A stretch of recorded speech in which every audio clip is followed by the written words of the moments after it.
I'm current WAPA president, and I'm a faculty member at George Washington University in the Public Health School and in the Anthropology department.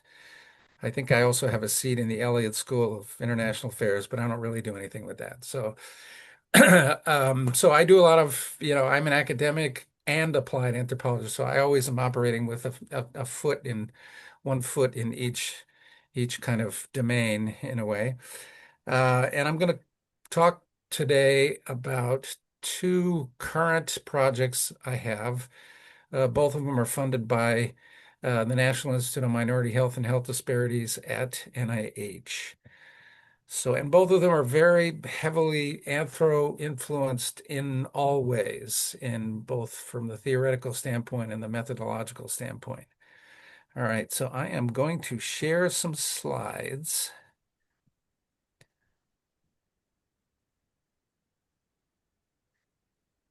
Okay, is it letting me? Let's see.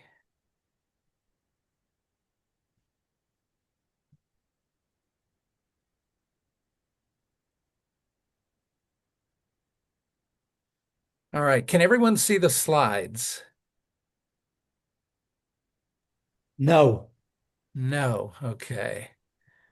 Um, let's see.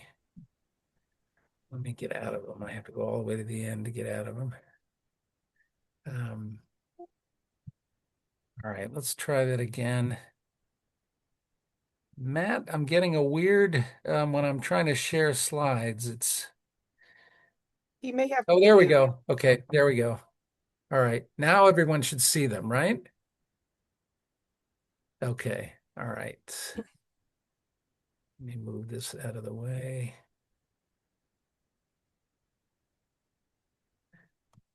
Okay, hang on a second.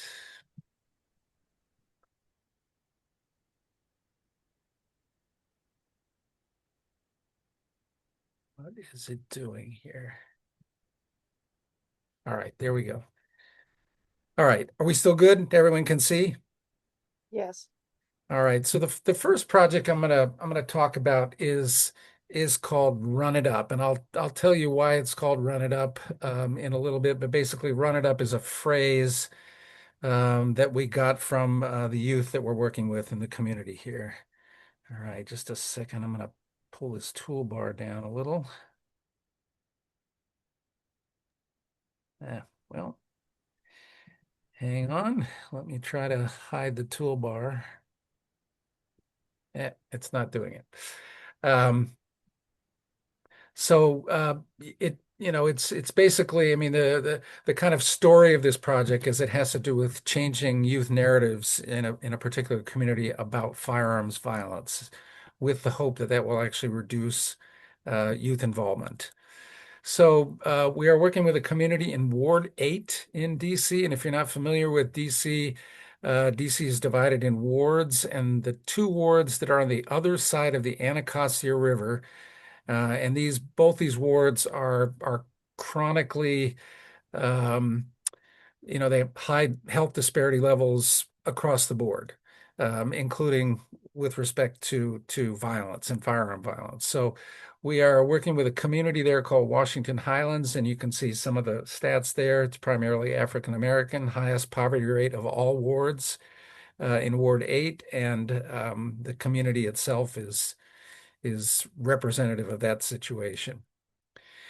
So what we're trying to do is it's an experimental effort to address a particular connection between structural factors, youth identity development, and violence. And the premise here is that structural factors in communities like Washington Highlands, histories of poverty, racism, etc., are likely to limit adolescent beliefs about possible selves or potential trajectories that they can have. And they tend to uh, foreground or emphasize possible trajectories that include violence as a central part of that. So what we are basically trying to do is with this intervention is to counter that dynamic by implementing alternative injecting basically into the community alternative, nonviolent trajectories that respond to at least some of the attributes of firearm carrying and use. And we're doing this with a very comprehensive community collaborative effort. We have a community steering committee, and that community process is the actual vehicle through which the intervention is being implemented. Um, and then along with that, there's a pretty substantial social media effort, and that social media effort is intended to basically help change that community narrative about possible trajectories for youth. And if you can see that bottom panel, which I'm not sure you can, let's see, Matt, let me see if I can. Eh, all right, let's try that. Yeah, there we go. No, I think we can see it.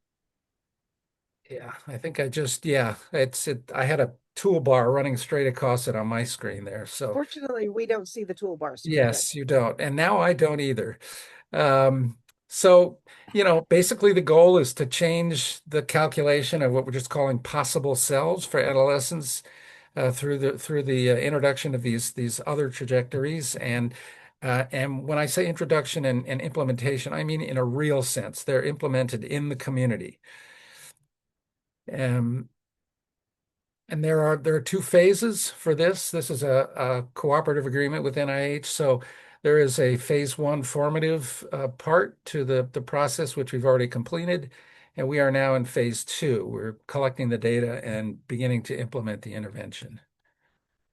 And this is just, a little graphic, with kind of schematizing the idea that if you're in a community and you're, a youth in the community, like any adolescent in that sort of 12 to 16-year-old range, which is what we're focusing on, you're in the process of trying to understand what are the things, the kinds of people I can be, and how do I enact those persons, those potential persons.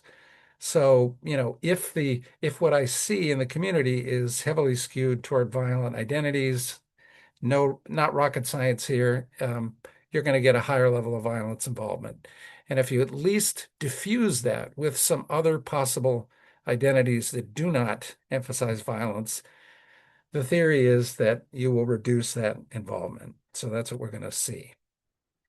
So again, in the phase one section, we've done this already. We've conducted the formative research. That's to finalize the intervention elements to get a better understanding of perceived attributes of weapons carrying and weapons use, and then to identify some nonviolent trajectories that offer attributes that are not exactly the same, but at least have can compete in a certain way. So that there's a certain substitution principle here. So it's putting something in place in the community that could potentially substitute for the attributes or the draw of carrying weapons.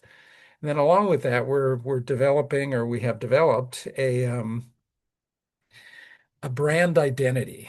And I know the term brand is sometimes off-putting, but really what we're talking about here is an identity that captures the attributes, some way of thinking about these in a coherent way so that all intervention activities are subsumed under this identity which stands for something. And then we also, during this period, identified key communication channels, potential additional community support organizations and trainers for the intervention, and then developed and pilot tested data collection instruments. Now, just so you get a handle on the logistics here, there are 5 of these grantees around the country. There were 6. One of them was unfortunately pulled by you know who. Uh, and it's coordinated.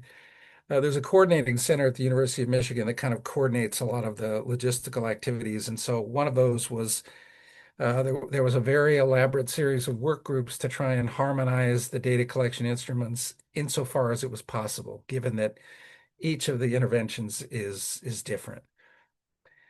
In this phase two process, we are implementing now. We're beginning to implement the intervention, and We're just finishing collecting our baseline data, and we will be collecting 2 rounds of follow-up data.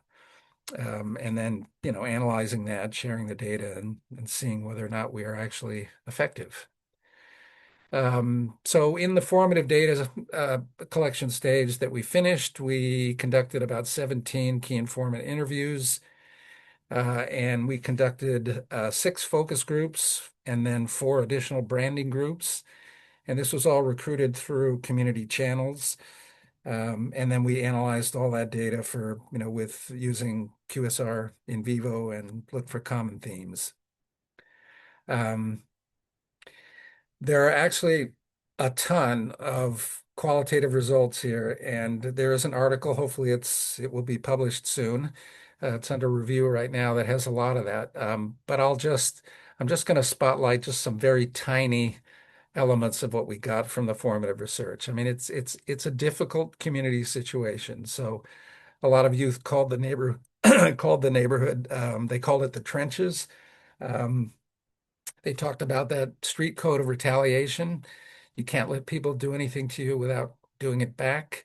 Uh, Talked about personal disputes, family, friendship, and especially neighborhood beefs. So these are if you don't know the term beef, it's basically dispute.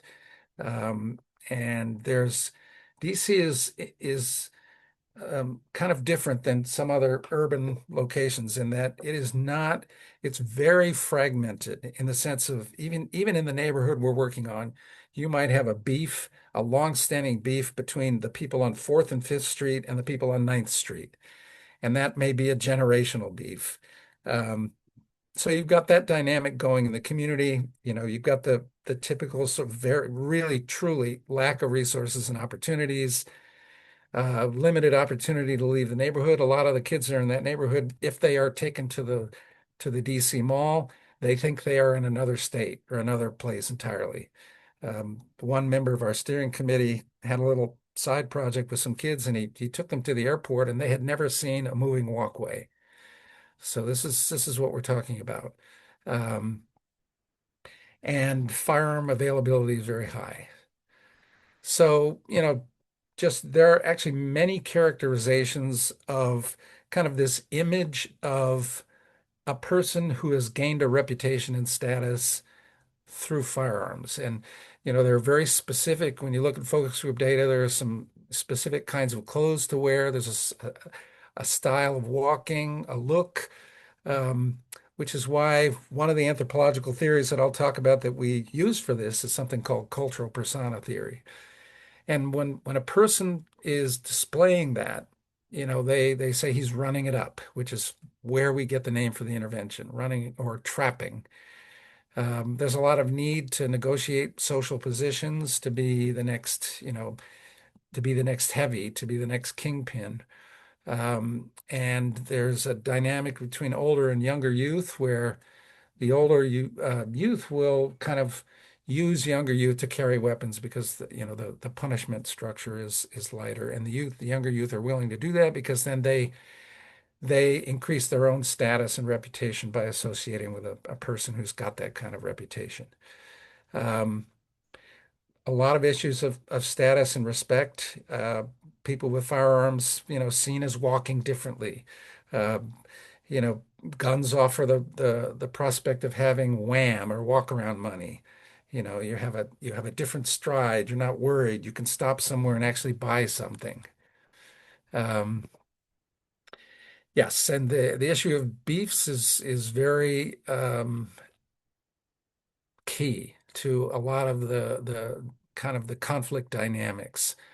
Hood beefs, your hood um, becomes a source for your claiming your identity. You're born in a hood, but you have to earn your place in that hood.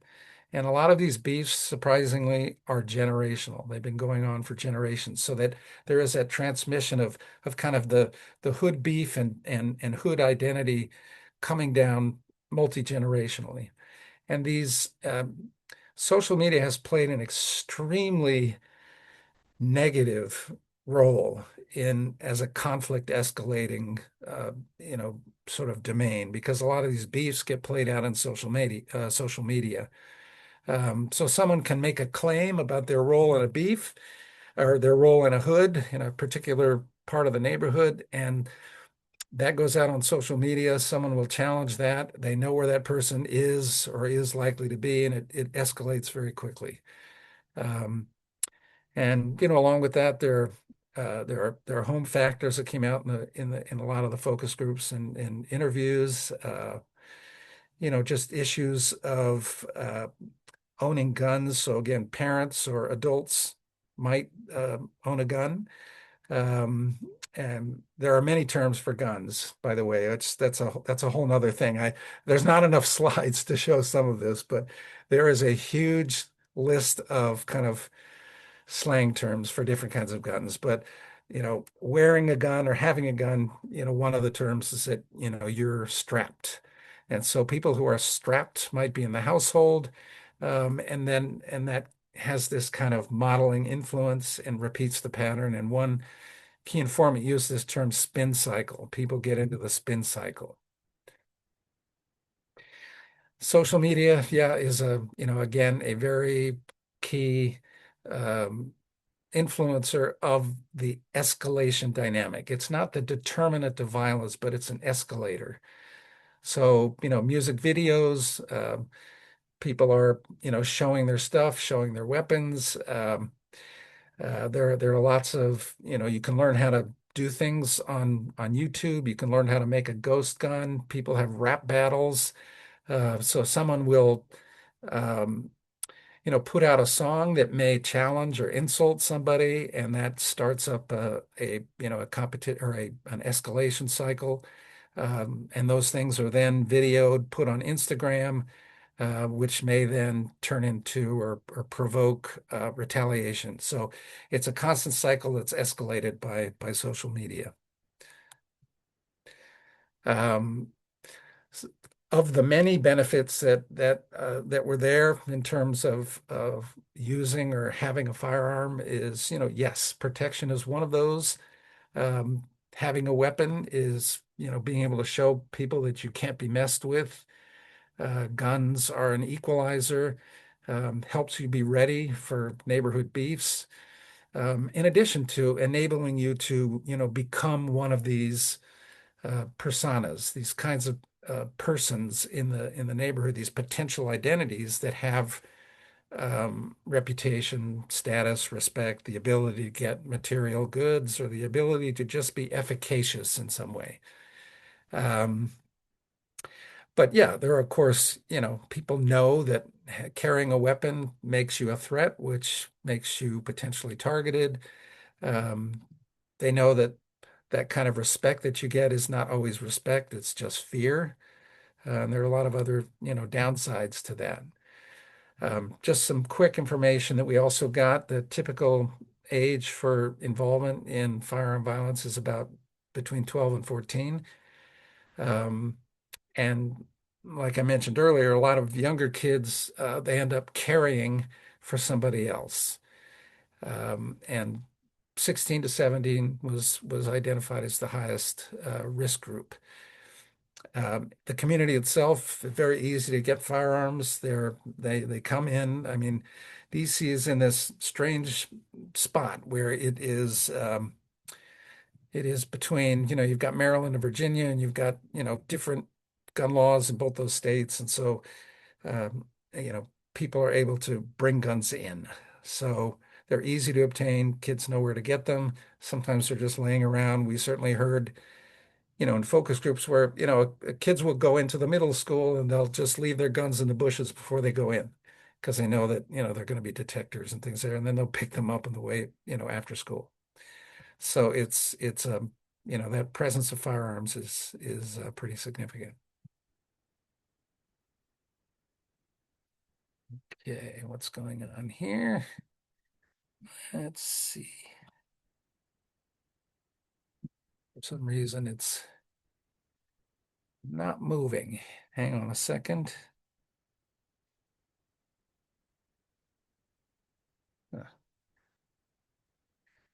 All right, let me try to figure this out here. The slide is not moving. There we go. All right. Um, yeah, and just in terms of positive youth pathways, what kids are aspiring to. I mean, some kids just want to do something to get out of there, to be able to buy their mom a house or a car, and get them out too. Because of social media in particular, there's always this desire to be a celebrity or to be famous in some way, which plays into that whole dynamic on social media. And a lot of kids, they they limit their aspirations because they've never seen something in the community, that they've never seen a lot of potentials or potential roles. So, this is just one quote. I don't know any astronauts from my neighborhood, so how do I aspire to be there? Um, this is kind of a long list, but I'll just kind of nutshell it. There, in addition to, admiration and respect for some, rappers and people who are involved in gun use and carrying, which of course not everyone is. Um, there was some interesting dynamics about kids saying they admired.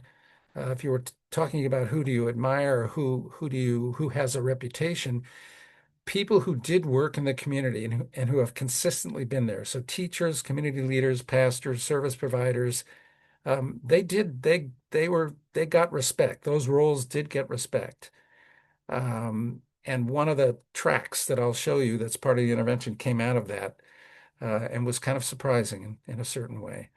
So they respect, of course, other people who've come from the same place that they've come from and have been able to make it. And they also, respect people who are in this position not to be messed with, basically.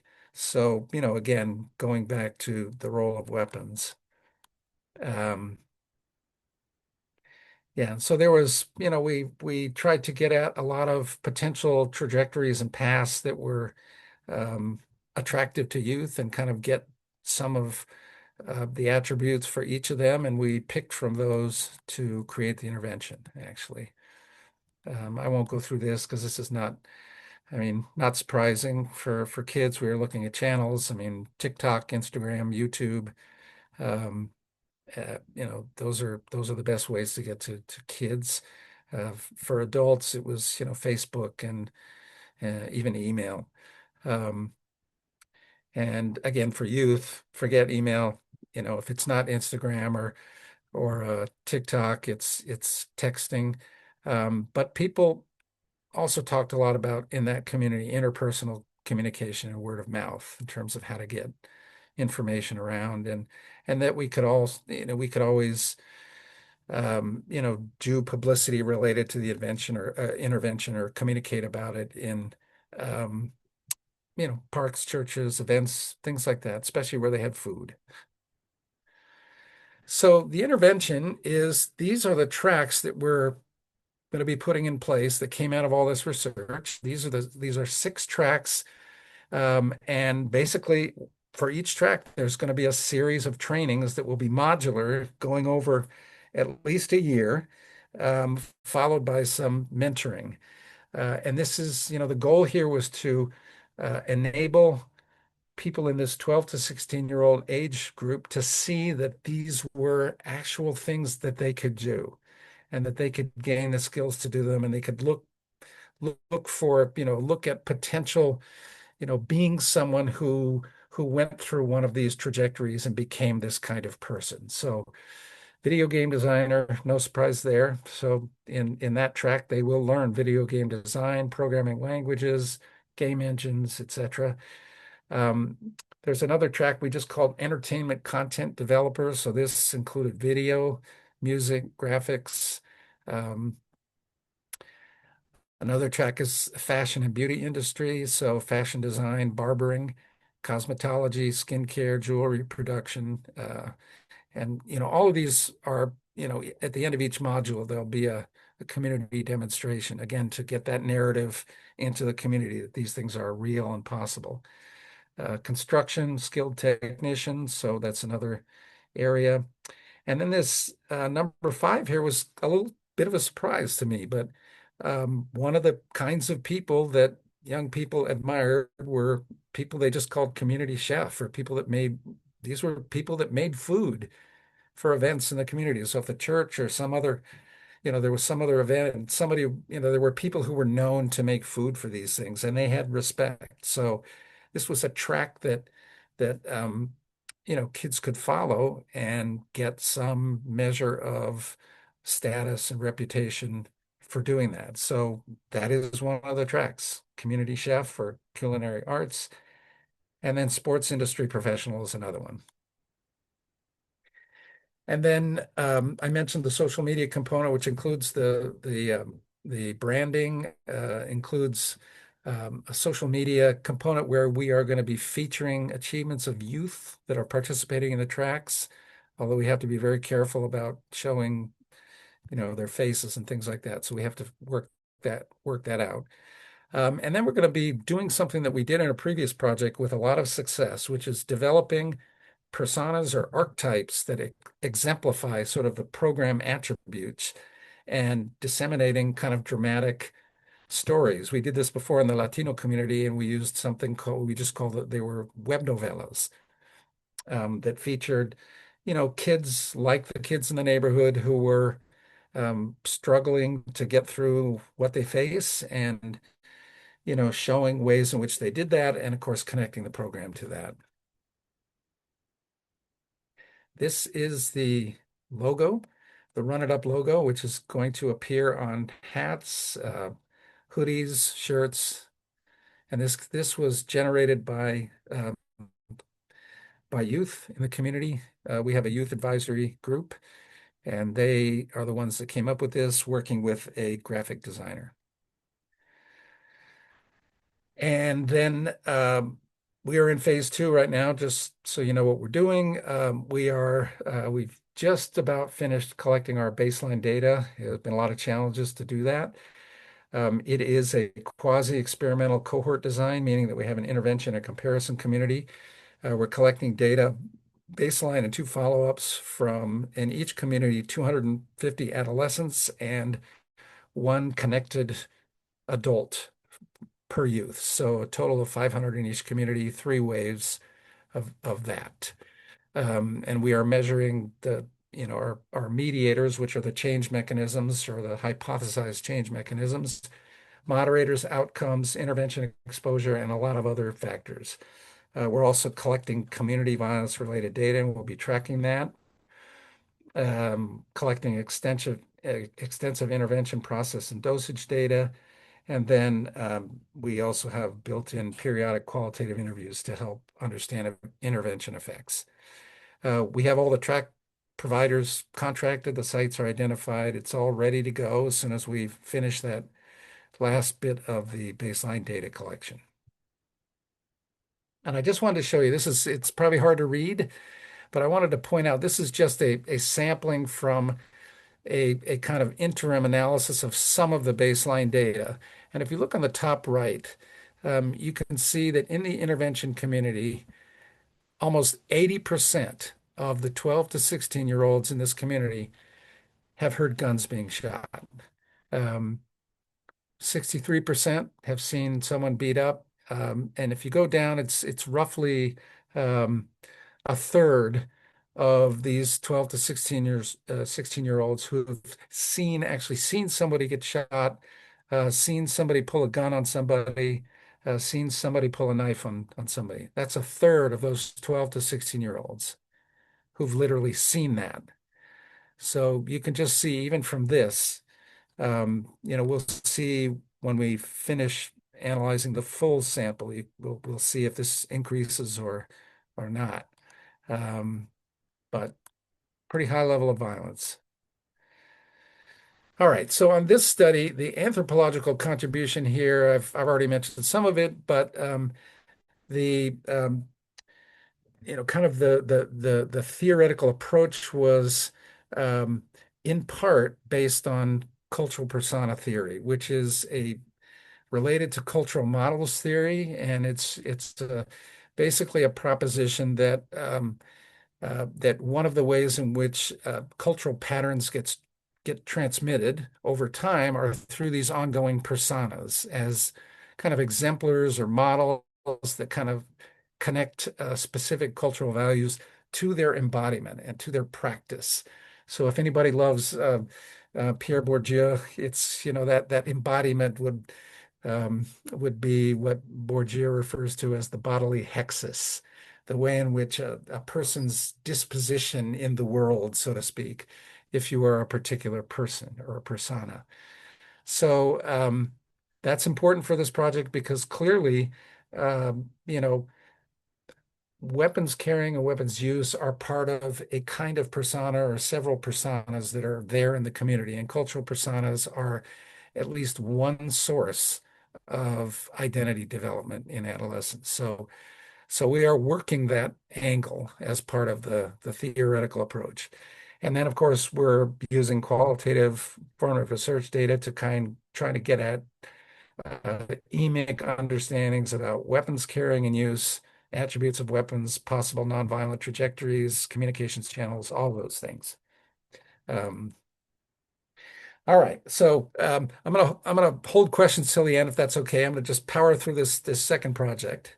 Are we good so far? Anything that's confusing or? Mark, would it be better if you're going to change the project? Would it be better to discuss this one before going on to the other, or are they related? They're related in a certain way, and you'll see how they're related. It might be better just for time, if that's okay with everyone, to just go through both of them, and then that will leave us kind of an open-ended time for questions and comments. Does that work? Well, hopefully it works. All right. It works. So this second project, it may not sound related, but it is in a lot of ways. Both of these are projects that are looking at the influence, if you're talking about a chain of events, the influence of structural factors on shared cultural patterns and the implications of that for health disparities.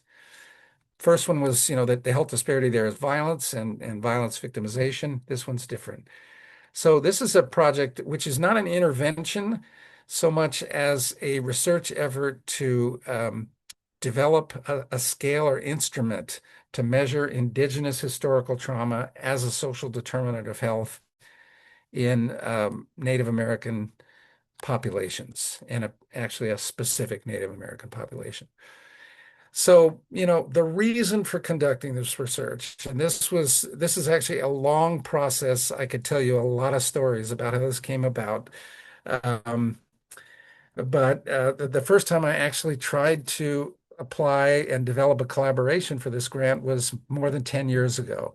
And that, there were a lot of tribal politics and other things that were involved in that first application. And so it didn't get funded. And I just kind of set it on the shelf until a few years ago when I started to kind of develop a partnership to try this again.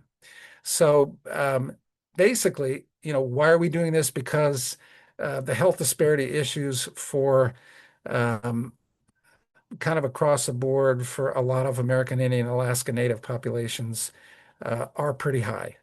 Higher mortality rates for a lot of conditions, liver disease, cirrhosis, diabetes, unintentional injuries, assault, homicide, suicide, respiratory diseases, and issues with mental health, depression, and substance use are also there. And so there has been an increasing um, kind of attribution for, what a key causal factor is underlying a lot of this that people have just referred to as indigenous historical trauma, referring to this experience of intergenerational trauma, unresolved grief spanning generations that came from that, the history of genocidal loss of life, land, culture, etc., following European contact, and then continuing across generations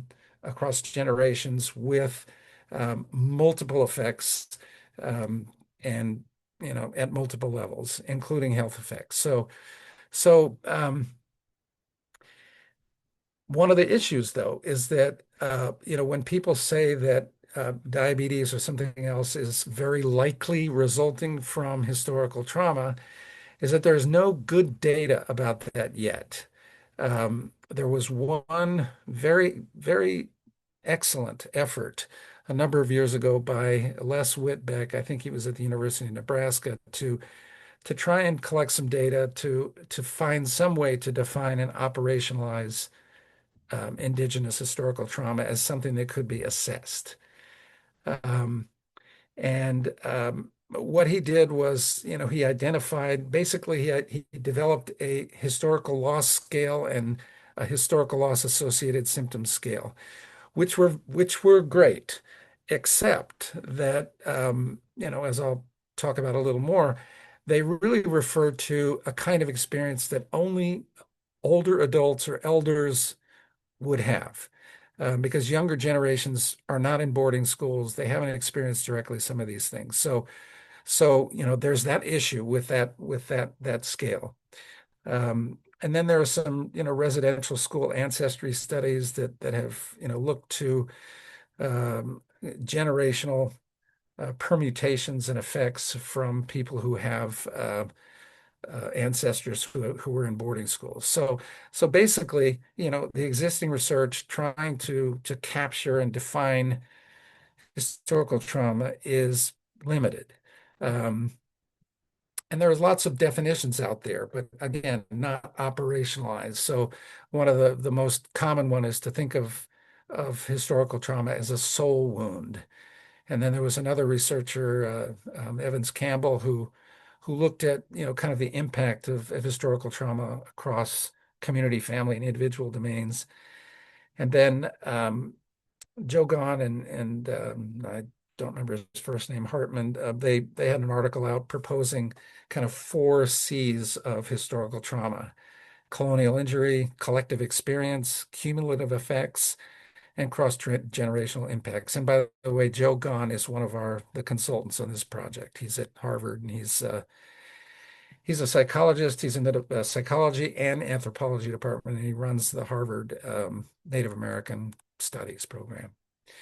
Um, so there's been a lot of issues where these multiple conceptions of historical trauma have led to this sort of concept clouding, and that in order to advance the field and find some way to measure this, and just as an aside, as an anthropologist, trying to think about a quantitative scale that measures a phenomenon as broad and organic as historical trauma is kind of an anathema in a lot of ways. But the utility or the need in a pragmatic way to have something like this is, I'm very aware of that, as are others. So, and so, given the existing kind of the concept clouding and the limitations of the previous research, those are the motivations for this project. And there are a lot of additional dimensions of historical trauma that even in this new partnership that we have to conduct this research, um, we can see arising. And these are some things that are not in the literature, and I'll mention some of them in a minute. So this is very anthro-oriented, actually, in every way. So we are using a cultural models approach to understand indigenous historical trauma as an anthro-based theory, because any kind of representation of indigenous historical trauma and its sort of trigger complex is clearly not limited to individual experience. It's a group phenomenon. Um, it's not limited to people's experience just with land loss or cultural practices or boarding schools or these other things. It's something that is very likely broader, and it's a socially shared phenomena that has impacts in multiple domains, including health.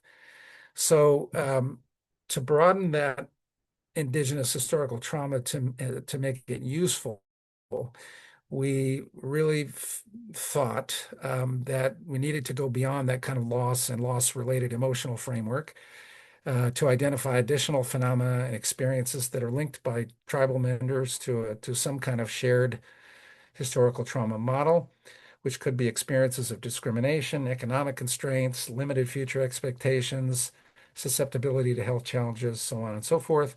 And then we also wanted to get more information about how that model, as a cultural model, would be shared within and across generations. And this could be, there are a lot of ways in which that could happen, including just people telling stories or people providing explanations for something. So let's say an older person in a household, an 18-year-old goes out to the store and something happens. He says, he comes home and says, you know, people are following me. I'm just looking at stuff at the counter and people are following me as if I'm going to steal something. And the parent maybe responds by saying, well, that's what it is to be, Cherokee or whatever it might be. So this kind of daily discourse may also reinforce that kind of model across generations. Um, so, cultural models theory works as an approach to try and capture this because, it is an approach from cognitive anthropology that kind of situates culture in the mind, in a sense, as a mental framework for interpreting and sharing and transmitting um, how to think about and how to process events, kind of as a shared cognition, an element of shared cognition.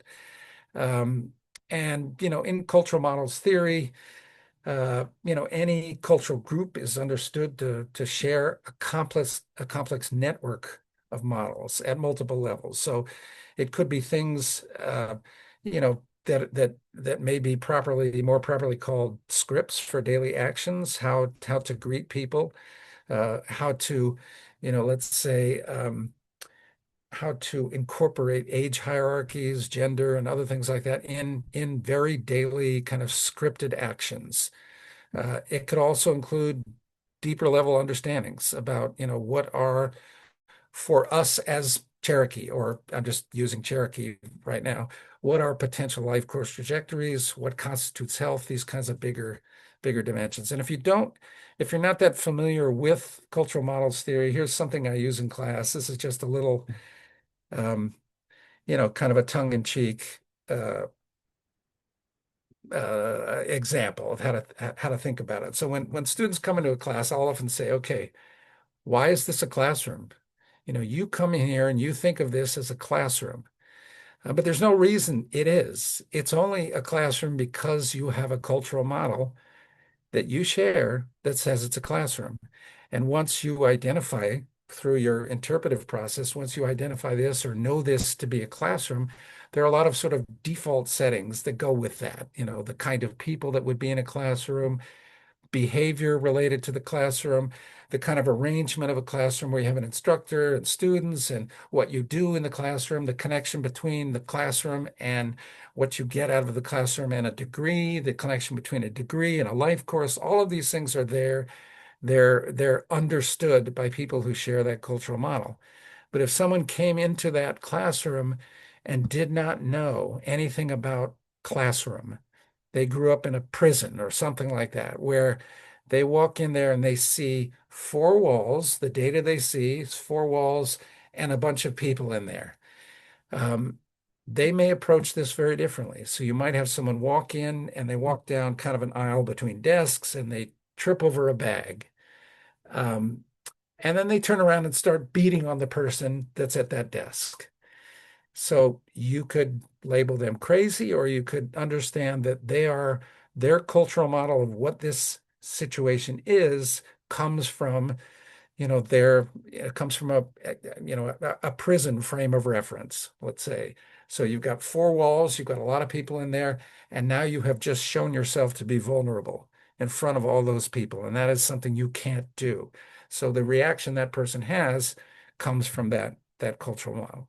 So it's a tongue-in-cheek example, but it's just one way of kind of thinking about that. So in using this approach, so when you do this, you have to kind of elicit a lot of data, and the process of doing it. I'm going to talk a little bit more about that in a minute. involves identifying, key items or predominant items in various domains. And when we're thinking about historical trauma, it could be, propositions or relationships or interpretations or things that people say um, that uh, uh, that represent the model, represent the experience of historical trauma in some way. And then we look for, high levels of consensus among that. Um, and then, we understand that cultural models can be shaped and transmitted in response to structural factors. So here's the link. There's a similar process in some ways going on here, at least I think there is, um, uh, similar to the community in the first project. Um, because again, you've got a model of potential people you could be, potential life trajectories that's shaped by structural factors. And, cultural models are linked to action. They form an interpretive backdrop underlining how to frame situations and so on and so forth. And they are also, they are likely to have some role in shaping perceived and actual social norms. And Lori's here. And so Lori will remember we had lots of discussions about this in an article that we wrote about critiquing kind of the way the social norms construct is used in public health. So here's in the grant application, this is kind of a simplified diagram of what we were thinking of or how we were trying to understand this, historical trauma model. So you have adults and older elders who would have actually had an experience of land loss, cultural loss, and relevant emotions and things like that, the things that were measured in the Whitbeck studies. But those things get transmitted um, through discourse, through social context, through the negative effects on families and communities and all sorts of things.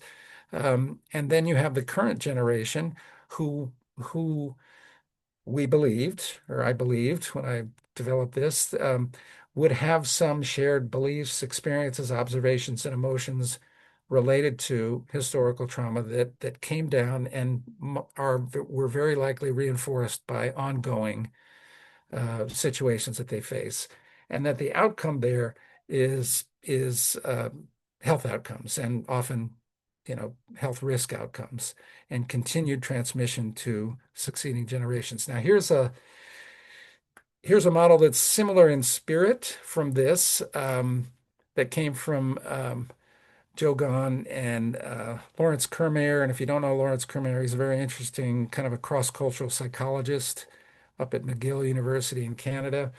But you can see again kind of the transmission from the initial, loss of identity, the genocide, etc., loss of generation of children, community disorganization, it's kind of going family dysfunction, going down kind of to the individual level, and even the epigenetic level, which is a whole nother issue. Um, and that, this is where this indigenous historical trauma continues to reverberate and have its effects. So, just thinking of how we were going about this, we had two basic aims. The first aim was a formative research staged through, where we were going to identify basic items and propositions that hopefully represented um, historical trauma using very systematic qualitative methods, and I'll talk about that in a second. In this collaborative process with the current partner, which is we have refocused the study on an urban Native American population. So we're working with a group called Native American Lifelines, who are based in Baltimore and Boston. Um, and we're using cultural domain and cultural consensus analysis for that, which will then be followed by development of a scale. Because once we finish the cultural domain analysis, we will have items, and those items can then be placed into a scale and tested and validated and so on and so forth. And then once we have that instrument, then we will administer a survey that includes that instrument and a whole set of questions about health outcomes and health risk behavior to a sample of urban Native American populations in Baltimore and Boston areas, and stratified by age there, because we do believe that there will be differences by age in this. And so hopefully, if we're able to get through all of this and our funding is still here, um, we will have an indigenous historical trauma scale. It will not be the perfect scale. It will be a, kind of a current version or a preliminary version that people can use, adapt, test, and so on and so forth. Um, and so in specific terms where we are using for this cultural domain analysis, we started with key informant interviews, which we've done. And that is to understand potential parameters for historical trauma, indigenous historical trauma for an urban Northeast Native American population, and then to try and figure out how do we ask about it, because most people are not going to use the term indigenous historical trauma. And then we go into the cultural domain analysis where we are through interviews that are, again, age stratified and gender broken out by three different genders, male, female, and two-spirit. Um, we will get people to free list in different domains of, potential domains of historical trauma and go through a process of free listing and sorting. So the free listing is followed by a determination of salience and without getting into the weeds too much, that has a lot to do with the ranking and the most commonly cited and highly ranked items that come from the free listing, and then those things are put out there for pile sorting, basically. And then we take a look at trying to understand, why are these items clustered together? What do they mean? And so there, hopefully, we get kind of subdomains of what that uh, uh, historical trauma experience is. And then will be followed by a series of listening sessions, which are basically focus groups. Um, and the purpose of those groups is to talk about and validate the findings from the cultural domain analysis. And then there's a final validation stage done by our community advisory board, which includes representatives from both the Baltimore and Boston metro areas, and then goes into the development of the scale. And so I'm partnering one of the faculty members who's this is what he does. Scale development. We'll go to that stage and then do the survey. Um, and so I won't go into all the weeds there, but um, to date, I mean, basically, this is actually a long story, but the original partnership, which I spent 2 years working on, was with Eastern Cherokee in North Carolina. And after a couple of tries, we got the grant a few years ago. And right after we got the grant, there was a tribal election at Eastern Cherokee. So you can guess what happened is that the new Eastern Cherokee tribal administration, after, it took a while to figure out who they were, um, they decided they didn't want to go forward with this project. And I don't fully understand all the tribal politics that were involved, but there were lots of internal things going on. So all of a sudden, even though we already had the grant, I was in a position of having to go to NIH and tell them, okay, our partner is not our partner. And in a discussion we have two key consultants on this. One of them is Joe Gahn, and the other is Bill Dressler, who some of you may know. He's basically the cultural domain analysis guru. He's an expert, and he's our methodological consultant on this. The thinking was in our discussions that we might try to go with an urban Native American partner because we would be off tribal land, might have a more representative sample, and we might be free from at least some of the tribal politics that might complicate things. So after some time, I came up with a partnership with Native American Lifelines. They are a federally funded health and social services provider for urban Native Americans. Again, they serve both those metro areas. Um, it took a while. It took almost a year to get that new partnership put together. And that's done. We have a community advisory board that's impaneled. We've completed our key informant interviews.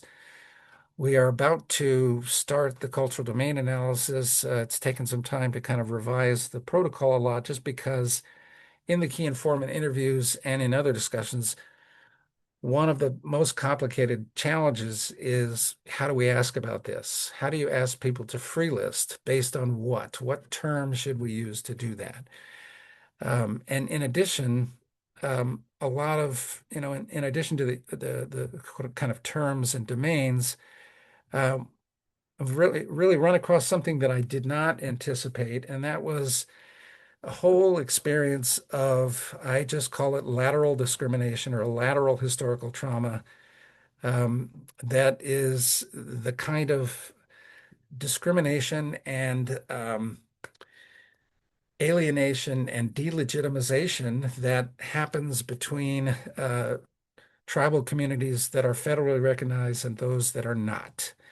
Um, And so that's one.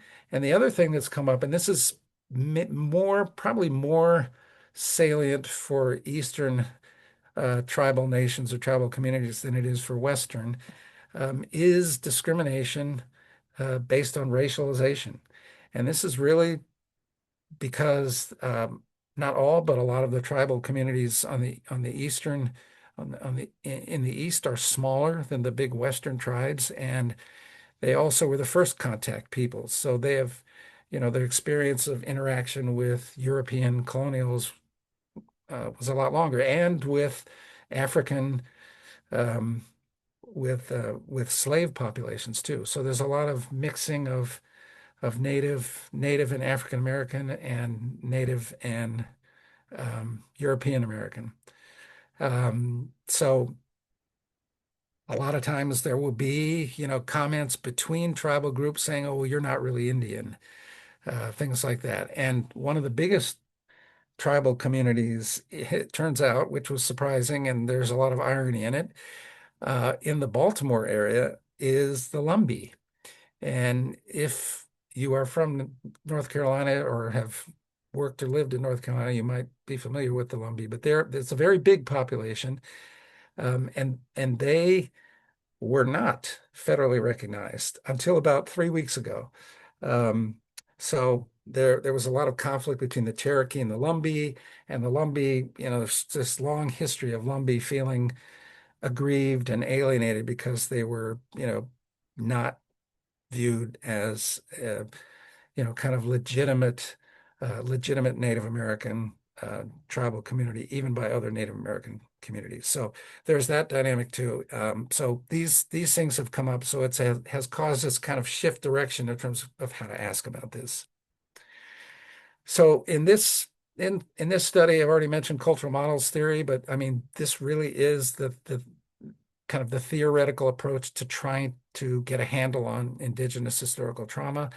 Um, I already mentioned it. It's approach to understanding culture as kind of these nested models for interpretation, meaning, action, associated effect, and models that are nested in the sense that are multiple levels of cultural models. And then for methods, we are absolutely using cultural domain analysis, which includes multiple parts. It includes the free listing, sorting, a consensus uh, process, and some analytical methods, which are sort of on the quantitative end of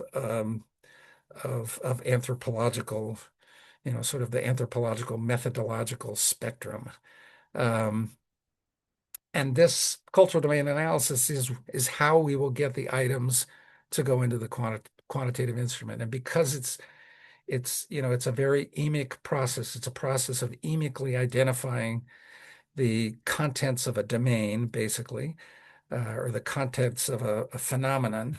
Um, it will the items that we'll use in the scale, we believe that these are going to be high valid items. They're going to have a lot of validity.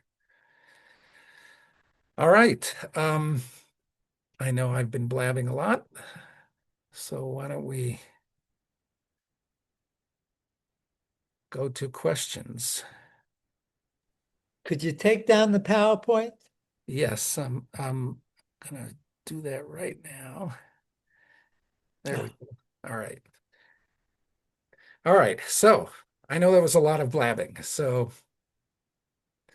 fire away. But first, let me just ask at the beginning, do you separate questions on the presentation from comments on it? Questions, comments, all the same. Yeah, either one. Yeah, feel free to comment and or ask. Okay. Let me jump in Yeah, since jump. nobody else has jumped in and say that I'm involved in two projects similar to each of the ones that you presented. Okay. Wow. And for the first one, I know a little bit about uh, the work you're doing in Ward 8, Washington Heights, because my daughter worked for DC Public Schools and was Okay. involved in the school aspect of it, using restorative justice techniques Right. and others to help out. But what listening to you reminded me of an ethnographic presentation that I heard recently that paralleled this about the youngsters in El Salvador. Uh-huh. And it was based on the fact that these kids went into gangs, and the gangs were related to gangs in Los Angeles. I And I feel you and hear you. The several projects I had before this one were in the Latino community and were involved, MS-13 exactly. and Okay. 18th Street and But the yeah. point I want to make to you is I'm involved in another project in which we're focusing on schools, Uh-huh. teenagers in schools using neuroscience Hmm. to explain to them how the brain works and to try to hook them on understanding the kind of decision making that they have in terms of their own brain structure so they could begin to reconceptualize the fact that they may have a future. And this is being worked out in a series of projects in schools. Hmm. And if the neuroscience parallels a lot of things you talked about and what we do in anthropology, which is why I'm involved in it. But if you want, I can put you in contact with the people, who run it and are doing it, because it may be helpful that Sure. you can feed it back in to the kids you're working with, because it's been very successful thus far. Please do. Yeah. Okay. Yeah. Now, the second project that you're referring to as indigenous historical trauma, I'm working with a missionary priest psychiatrist in Brazil where the terminology is different, but what you wind up with is similar kinds of problems where he has developed a whole system of therapy that is working again very successfully in this situation. So again, I can put you in contact with all of these people, and I would very much like to talk to you more about it, but I'm taking up enough time here and let others get involved. Please shoot me an email and we can set up some time to Okay, talk. Yeah. good. Juliana, you got a hand up there. Well, I just, Mark, I just find this also fascinating. I can't, there's a lot to wrap your head around with both projects. But of course, I'm doing this. This is really amazing how you put this together, including the theoretical model behind it, the kind of the theoretical perspective. Because I think teaching applied anthropology these days, it's hard uh, to get that into the classroom, in this way. So I mean, I'd be like saying, "Hey, Mark, could I just use your PowerPoint to teach in my class?" Because it really it's just amazing. You put together the whole ball of wax here, in a really kind of qualitative, quantitative, that's in there too as well. And so I'm really looking forward to seeing more about this. And I think we had talked about this way back even in Portland one Yeah. night, about what you were doing. But of course, what I jumped at just now was the Lumbee, because I was going to suggest to you, knowing the Lumbee people the way that I do. I spent 4 years in North Carolina in Robeson County. Oh, well, there I you go. Yeah. I be Lum. If you want to hire me, I'm ready to go. Um, I be Lum, and because of those connections, so there is this diaspora effect Yes. out of the Yeah. home, which is Pembroke, Right. and out of Robeson County. That's really, really important, because those connections are very, very strong.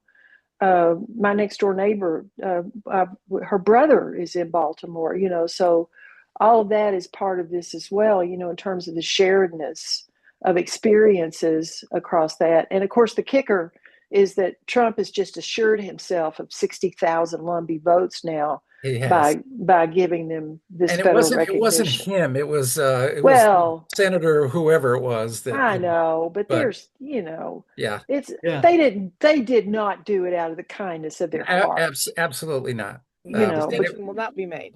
and it was no. the So, senator. Explain that. What did they do? So the Lumbee are now federally recognized, and part of that has been at the effort. I think it's Tom Tillis, the senator hmm from North hmm Carolina, who I guess he's been sort of connected or working with the Lumbee for a while to make this happen, and it has just happened. Now that is not Trump. Trump probably doesn't know Lumbee from Bumby, but um, but And but Tillis it is is not a his fan. yeah, but it is his administration. So yeah, so yeah, we should talk. I mean, the Lumbee are certainly not the only group in yeah, I was Baltimore. wondering about other groups. Yeah, Yeah, they're yeah. the Piscataway, Uh-huh. and there's Uh-huh. some Nanticoke. There's a number of other Chesapeake area communities that are that have hmm that have been in this area since whenever, since their origin. The Lumbee are an interesting community because, like you said, there was a migration north, and partly because of that intermingling between the Lumbee and the African American community, there was a migration north in the same way that a lot of African American, populations kind of moved northward to get jobs during the wars and other things like that. So there was a migration north, and I was surprised. The irony here, and I don't mean to be, this is like none of this was ever intended. But when I first started working with the Cherokee, and so now there's a lot of Lumbee in Baltimore, and I probably better not go to Asheville and talk to the Cherokee, and especially if anything gets published on this, where Well, there's yeah, because by getting federal recognition now, the Lumbee are in direct competition, of that's course, right, that's with the right, Cherokee, and that's that's why right. the Cherokee never That's, supported them all that, those that, years. that is one reason. Yeah, So yeah, yeah, the politics of that, and a, a lot of yeah, politics. it's So quite interesting. so I'm persona non grata probably, but all the people on the project who are Lumbee said, "Hey man, go down to Robeson County and you can go to my grandmother's house and you'll have dinner made for you and blah blah blah just because we're working on this." Robeson County, Robeson County, yeah. Robinson County. Yeah, Yeah. go to Pembroke, go to Pates. That's what I've been told. Lori, yeah, you got your hand up. Thanks, Mark. That's really fascinating. And I wanted to ask you if you know for the techniques, I don't know if we've ever talked about the Gerald Zaltman's work. Did we ever talk about him? We did. It was a while ago. Yeah, because Um, that's what it reminded me that you could maybe, um, if he's right, you could, and also brings in the neurological stuff, that you could, in fact, short circuit how long it would take you to do the research. If he's right about what he says, you can get at a cognitive map. Yeah, although I mean, we should talk about that. I mean, I've got Bill Dressler as a consultant on this for methodology, so we are going through that whole cultural domain analysis Yeah, process with all the multidimensional scaling and proximity matrices and so on and so I forth. know about all that. Yeah, yeah. Well, um, yeah, I've kind of worked with and am definitely influenced, among other things, by cultural models theory, but Bill Dressler's definitely he's at the very quant end of that. So, sometimes we're having, trying to working out, elements of the methodology, and I'm like, what? Um, so The yeah. other thing is that oddly enough, your description of the personas and the dynamics of the relationships in the neighborhoods reminded me an awful lot of medieval Cairo, which was they had exactly like that. Yeah, and that wouldn't surprise me. I mean, to me, something like, a cultural persona is kind of, and I without making a giant claim, but it's a very common form of, transmission of to me, it's a way of, for people understanding for how to be an X. You see models of that X around, and that X represents something, and you can, you learn how to enact it. And I have seen this. I mean, part of why it's I mean, in every, I have to say, in almost every community that I have worked in since I started doing any of this kind of work with, whether it's with HIV AIDS or, any kind of high risk community, I've seen the same thing. I saw the same thing in, the, the Caribbean immigrant sections of Amsterdam. I saw the same things in Belize. I saw the same things in, on the Mexican border, with the narco trafficker personas. It's the same, and I get it. I understand it, why it seems to work that way. But, um, when you combine those structural determinants, poverty, marginalization, generational racism as shaping factors for personas, you get a certain kind of, you know, uh, an inventory of persona types, which seem to crop up in many places. I mean, when I was doing the original kind of theoretical work after doing my Mexican border work, I mean, I ran across like there was a bandit in India called a social bandit, a guy named Veerapan, who, for all intents and purposes, was a very similar kind of cultural, what the historian Eric Hobsbawm, called a social bandit, kind of a Robin Hood-y figure in a certain way, growing out of a high poverty, marginalized situation, but it got involved in, he was involved in criminal stuff and all kinds of other things like that, and was, seen as brutal. But I know there are some kind of Bollywood movies about him, and he's a persona character that's there, and it's very similar to the narco traffickers, very similar to the, just a number of kind of personas like this that share some qualities. So it wouldn't surprise me at all. And these are all male personas. That's really important. Yeah, these are primarily all, although, and this is another discussion. I mean, that there is, when I was doing the the narco corrido, the narco trafficker research. I mean, there was a kind of an emerging female persona. And if you've seen, Queen of the South I or knew anything like you'd that, say that, yeah. Muhammad's favorite. Yeah. Oh, yeah. I mean, there is that. There is that. And I actually ran into one of those when I was doing the field work there. I was, this woman, Jenny Rivera, who was, kind of she was started out as a rare narco corrido female singer. And I interviewed her because she was working with her father in this, three-generational operation to record, narco trafficker music and sell it and duplicate. And she had her kids packing boxes and all kinds of stuff. But and she was tough. She was a pretty tough person, but she ended up going on to be more of a broader pop star and, stuff. But she sort of was that kind of the female version. So yeah, but mostly male.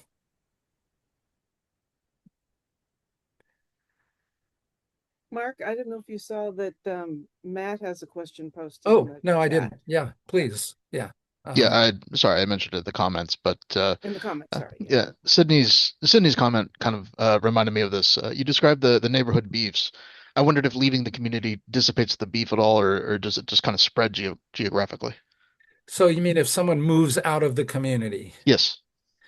And that's a good question. I mean, if someone has moved into a different community, then they're unplugged from the beef cycle. I mean, literally. Um, so yes, I would imagine that, the problem would be if they continue interacting with the community, they're still going to be associated with a neighborhood, and Yeah.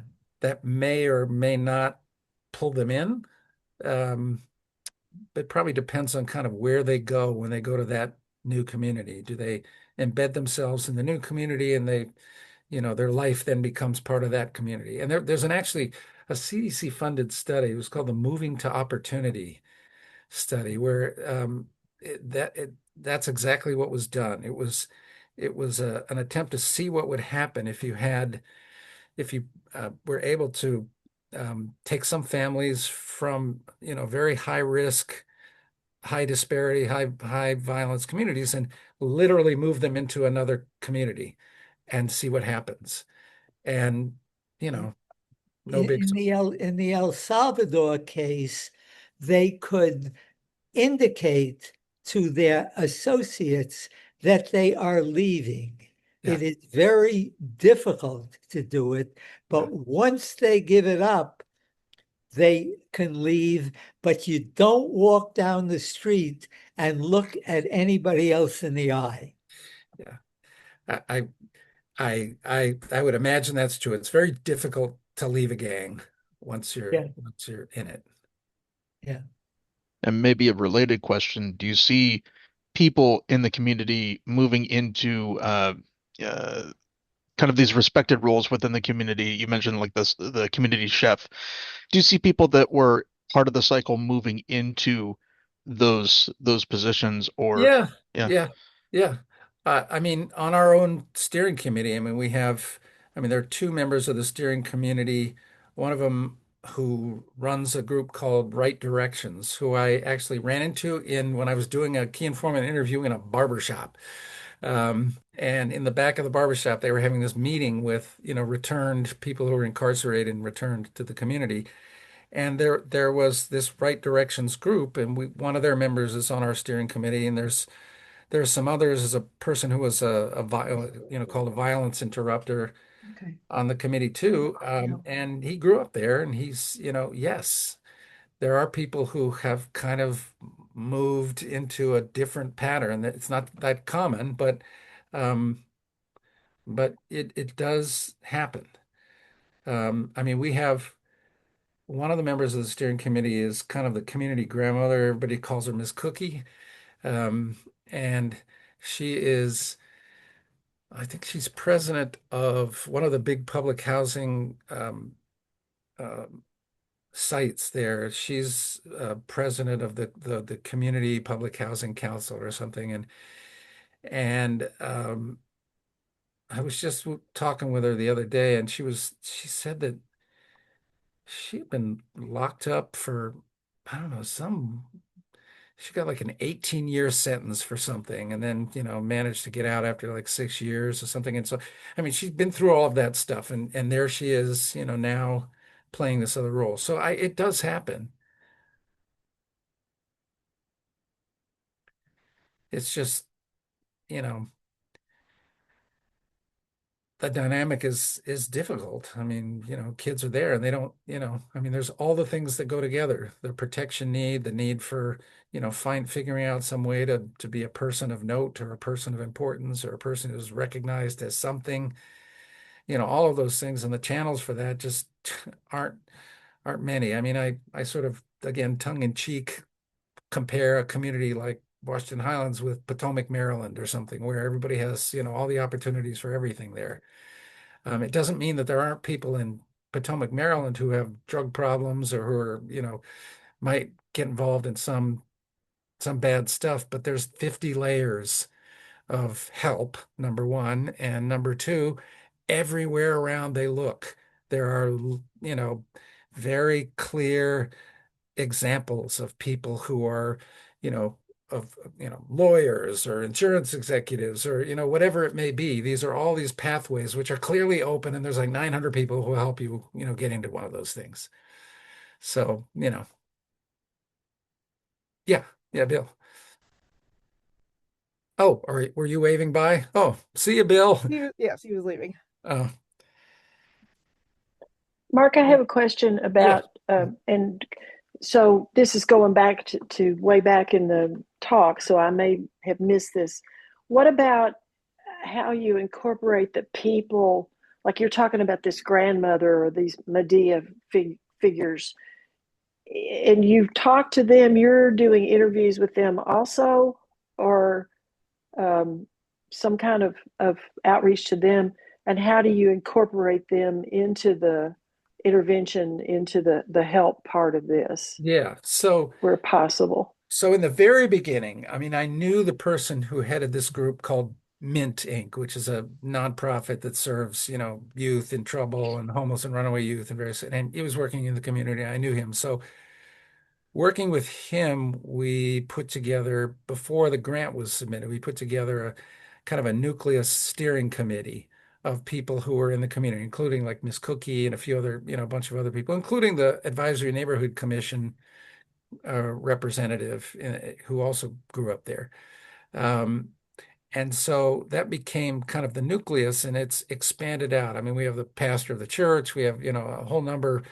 The woman who's the community chef is on that steering committee too. And she, she's from the community, and you know, she does her, did her cooking in the basement of the a Baptist church where they have a big industrial sized kitchen down there. So yeah, and that has expanded. And then the people who are providing the training have all been recruited through outreach and connections from the steering committee. So we have someone who does, who knew, contacted a group that did video game design, instruction. And so like that. So it kind of branched out. Yeah.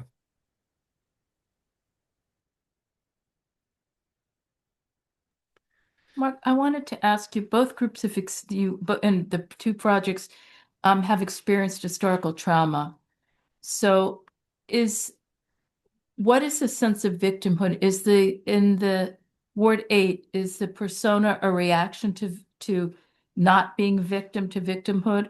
And then what is the sense among the Lumbee?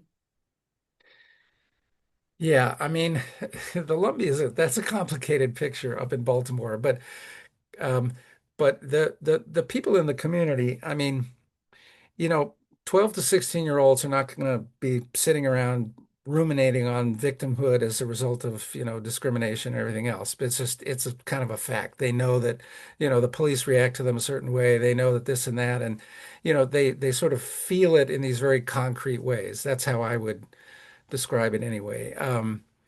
It's the older people who are ruminating on those things and who say, this is why this is. So, kind of the explanatory part may be, more from like the key informants or something, but youth are more, here's how it is. And there's a lot of, I hate to use the word, but kind of, acceptance or fatalism too, that these are, that things are not going to change and this is how it is. So kids just kind of like, well, what else am I going to do? If I want to be able to be a person, if I want to be able to protect people, if I want to, be able to have money to get stuff, whatever it might be, this is what it is.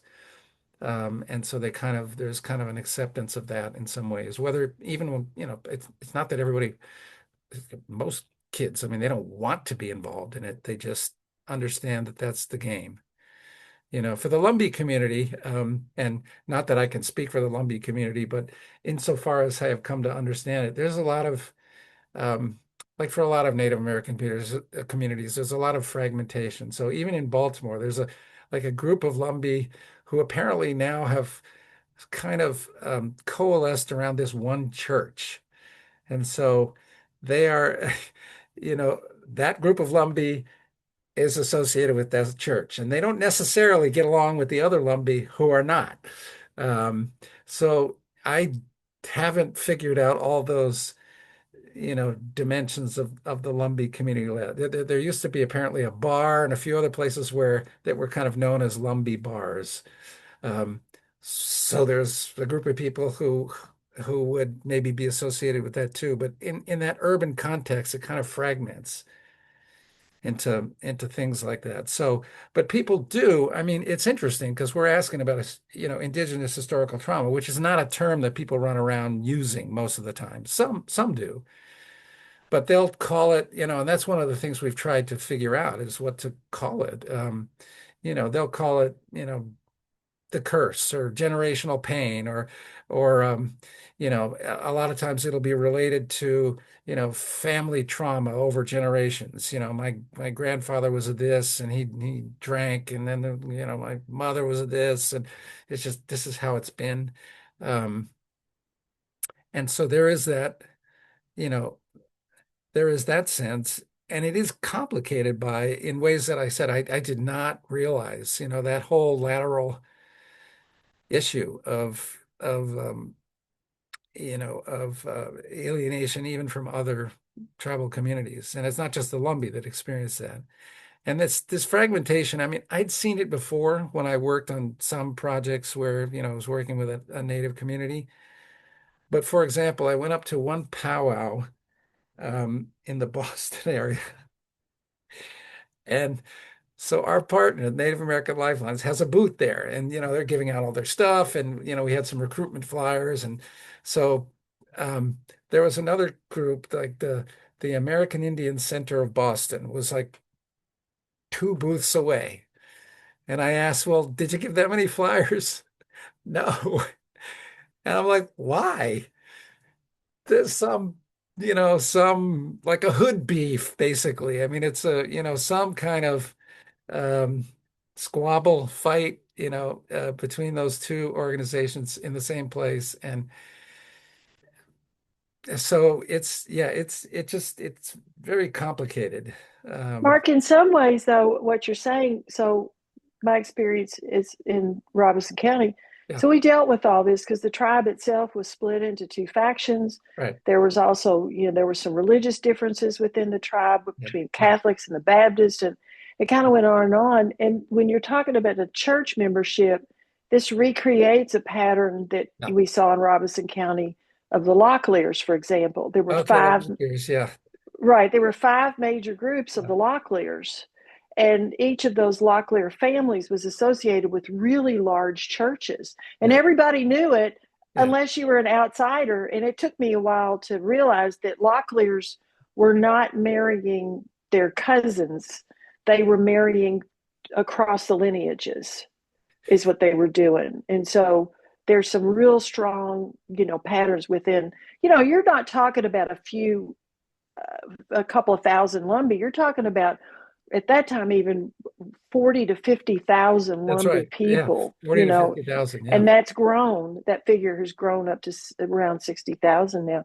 So yeah, it doesn't surprise me that they're recreating what's yeah. back home, And on in our that. community advisory board, we have several Lowrys. So Yeah, I'll tell you right now, Oxendine Hunt, Lowry, Locklear, yeah, and what's the other one? I'm sorry. Whoops, I got, but it's late. But I knew them right off. It's the phone books, full of. But anyway, don't get me going. there's a really interesting book, and it's called it's like the American Indian Card or the Native American Card, which is written by a Lumbee who was trying to figure out, trying to reconnect with her identity as a Lumbee and figure out whether or not she should register her kids as Lumbee, and what would be the requirements for doing that, and how would she know? And yeah, and a lot of the family kind of fragmentation and disputes and other things came up there. So um, yeah, I mean, I'm on this project, I'm definitely walking into um, a scenario or a set of multiple scenarios, which, you know, even with the Piscataway, which is not a big tribal community. I mean, there's the Piscataway Kanoi and there's the Piscataway, something. They're one of them, the Piscataway Kanoi, or it's like one person who kind of split off and you know, um, kind of became the key person for that subgroup of Piscataway. So yeah, in Boston it's a little different because it's the Mashpee, but then there are several groups of Mashpee too. It's the Nipmunk. It's some First Nation peoples who kind of come down from Canada but are in that Boston area. There are apparently some Cherokee up there, and there's some Cherokee in Boston or in Baltimore too. So um, it's a it's a complicated picture, and sometimes I look and I think, here we are trying to find a cultural model for historical trauma, and it's like the spidery tentacles and fragmentations of whatever this model is are going to be, um, wow, how will we condense them into something that is an instrument? So I don't know. We'll see. Um, that will be the trick. But I have a really I had good a team. question. Yeah. It's Neil. Yeah, Neil, I saw your chat pop up and then I didn't catch it. Yeah, yeah. It's okay. It's having just come out of a class in Flint, Michigan. It's fascinating that what we do is so important to the world around us, and yet trying to get that into the classroom is so hard.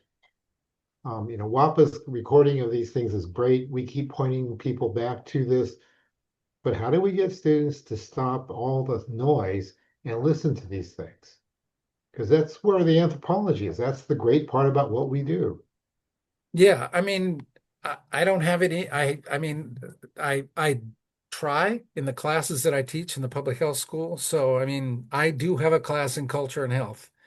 And we go through, in that class, these are not anthropologists who are in there. We go through, well, here we have to talk about, what do we even mean by the term culture? And so we kind of go through different schools of thought, like here are different ways to approach what culture is. And then I take each one of them as a lens.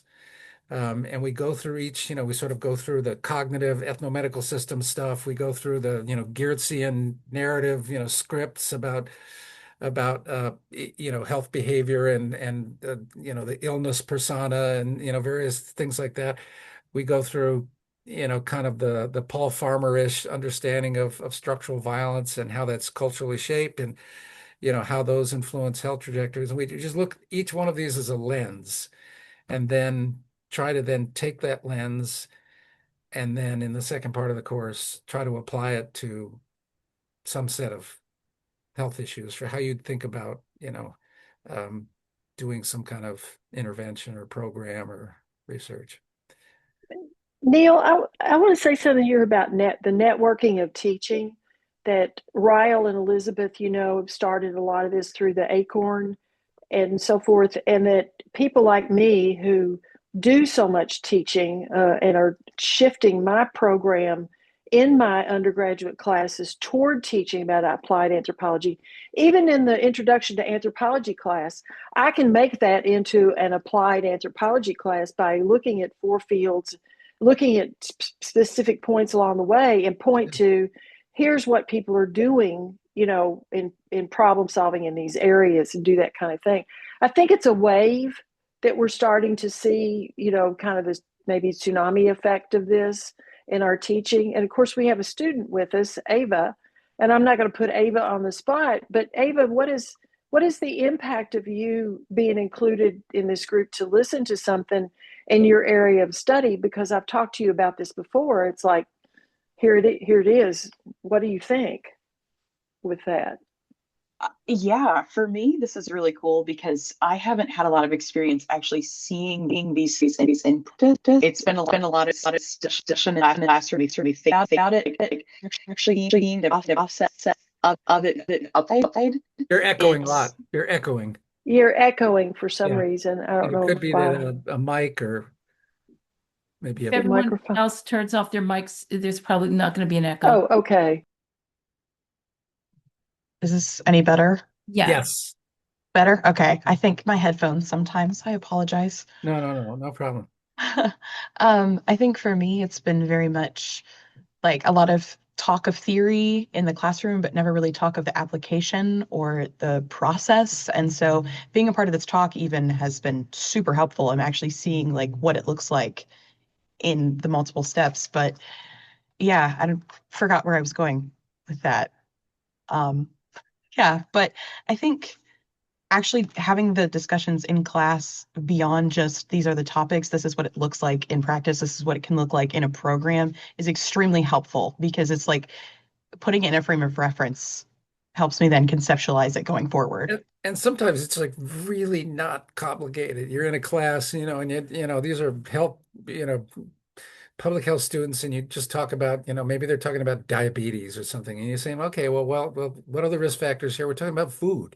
Okay. I mean, are you going to go tell these people who grew up with rice as everything not to eat so much rice? No, you can't do that. But how will what the meaning of that food is unless you have to understand it as a cultural item, as a piece of, life that's woven in, and before you can start thinking about any kind of messages or intervention or anything. Talking about rice as a precursor to diabetes, if you refrigerate rice for 24 hours and then reheat it, it loses the sugars. Oh, really? It Oh, doesn't wow. introduce the risk factors. And if you freeze it, it's even better. This is brand new research, and Kathleen was showing this to me and going, wow. So try, But if you're people who talking, love rice cannot eat refrigerated rice. but better than no rice. Yeah, Having done this no rice for a number of years, yeah, being able to eat this is coming home yeah, with some clear sense of I don't have to give it all up. yeah. No, that's very interesting. Nutritional research and cultural anthropology and nutrition, I think, are really going to open up some fascinating doors in the next 10, 12 years. Yeah, they probably. Neil, does it matter what kind of rice? No, that was the interesting thing. Well, Jasmine rice, yeah. slushy rice, you can do it with just about anything. Although brown rice is less, there's Yeah, less. brown rice doesn't count. Yeah, you don't Yeah, have to I worry know, about I brown know, rice. I know. Believe me, I've heard that. I know. I You just have to worry understand. about arsenic with brown rice. Yeah. No, Yeah. I know. I know. I have certainly been told many times that brown rice is Initiate into just, the rice culture, that's for sure. yeah, yeah. Yeah. That's just like, that's not rice. That's like some brown nut or something. I don't Yeah. know. Yeah, If you Um, don't you don't think of it find as it a lot in rice, it's India fine. either. Yeah. yeah, Thank you, Mark. I got to scoot, but this was yeah, fascinating, and it's nice to hear some of the outcomes of your work for the last couple of years that we've been talking about. So thank you. And thank you, WAPA. yeah. Thank you, Wapa. And Thanks. thank you, and you're a big member of WAPA. Oh, before we leave, let me just tell you that next month we're going to have um, a, applied anthropology again in education, but from an archaeologist Very perspective. cool. So it's Oh, going to be applied excellent. archaeology in Yeah. education Great. Okay. Okay. in Belize. Oh, yeah. Bye, Interesting. everybody. Yeah. All right. Bye, Bye. Neil. See you See you Bye, in everyone. Albuquerque.